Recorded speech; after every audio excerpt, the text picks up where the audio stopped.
Well, hey, just a quick update on a couple of the stocks that have been in play this week. So obviously, Apto Biosciences, which some of you may have bought, has come down from 460, 470, depending on when you came in. It's trading down now today about 415.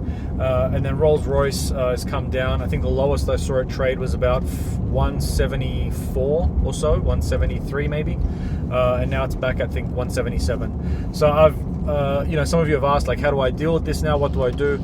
And so here's my thinking. Okay, the Apto stock is a pharmaceutical company, and they develop drugs, right? And the trials that they had recently were not as successful as what they thought it would be, and that's the reason the stock dropped like 20-something%. And that gives an opportunity to buy in. Now, they're not going to report anything new at this stage from what I've read. I mean, things could always happen, but at this stage they're not reporting anything new until kind of early next year. So what tends to happen with these stocks is they'll bounce around for a while because there's really nothing to drive the sentiment up or down. Now, in that first day after the drop, you saw it pick back up and there was some money to be made then. That's when I bought some. Came back in again, so now I'm actually in a losing position at the moment. So the question is, how do you play a stock like that right now? It's really one of two things can happen. Well, three things can happen, right? It could go up, it could go down, it could sit the way it is. But here's the thinking behind it, right?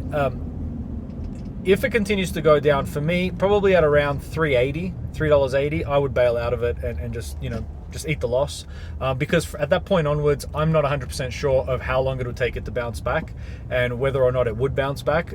If you saw it at 380 and then potentially there's some bad news come out, then you could see the stock really crash. Now, I don't know which way it's going to go, but in my mind, if I can get a short bounce and get out now, I probably would, or I would at least reduce my position to something a little bit smaller so that I'm not holding so much stock. So if I end up being wrong about it, it's not a huge cost. At the same time, if I end up being right, I still get a little bit of upside bounce. So you never know with this stuff, especially with these kinds of stocks. I mean, it could be 415 today and it could be 520 tomorrow. It could be 380 tomorrow and 350. So these are short-term bounce stocks. They're not stocks that I would hold long-term. They're just stocks that I would play for the sentiment and try and get some money out. As far as Rolls-Royce is concerned, I think it's a good long-term stock at the current price.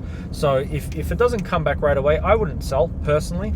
I just think there's more money to be made from it, and I think as more talks of stimulus and vaccine and so on come on, I think those things would actually increase the value of that stock.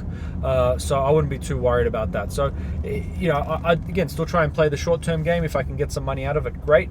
But I'd be less worried about Rolls-Royce at this point than I would be about Apto. I'm not saying you should be worried, but I'm just saying it's not one that I would really kind of want to wait to see what happens. It's one that I would want to get my money out if I saw a good bounce, and if it didn't, I'd have to cut my losses. You're not going to have just up days, you're going to have down days. The idea is to have more up days than down days, because then overall you make money. So don't be upset if you've lost some money in any of these stocks. The point is not to win every day. The point is to win overall, and don't be emotional about it. Don't just jump ship because things went against you. In the same way that you don't just always sell out the second it goes up, sometimes you got to give it some room to run. So you've got to invest the way that you feel comfortable, but just remember that stocks move over time, and just because it looks bad today doesn't mean it'll be bad tomorrow. And at the same time, you have to know when to cut your losses and just move on, and also when to take some gains so that you don't you don't lose the whole investment. So anyway, I hope this was helpful for those of you that are playing those stocks.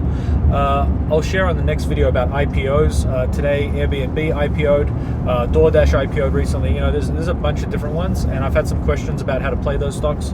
And so I'll give you my thoughts on IPOs in the next video. Thanks. Have a great day.